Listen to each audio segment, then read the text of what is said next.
ήθελα να διαβάσω κάτι πιο καινούριο, απλά και μόνο έτσι για να τιμήσω την έμπνευση που δεν την έχουμε αποτυπώσει στο χαρτί, αλλά έρχεται εκεί που δεν την περιμένεις.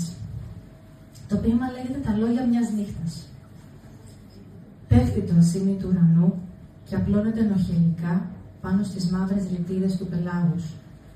Σαν τις αργυρές αντάβιες των πρώτων γυρατιών, γοητεύει τους νυχτερινούς φιλοσόφους, τους ξαπλωμένους στα ακρογιάλια. Μέσα στον αντικατοπτρισμό, τα αστέρια ψάχνουν το υδάτινο είδωλό τους να ξεδιψάσουν την από αιώνες μοναχική τους λάμψη. Και εσύ, μια φιγούρα σελήνης, λουσμένης με φως στο σκοτεινό τοπίο του μυαλού μου, ψιθυρίζεις υποσχέσεις και λόγια μιας νύχτας που θα χαθούν μόλις φύγει το σκοτάδι. Μα οι ευχές αχτίδες στα μαλλιά μου δεν αγαπούν την προσμονή και οι ρητίδες κάτω από τα μάτια μου δεν βαστούν άλλα δάκρυα.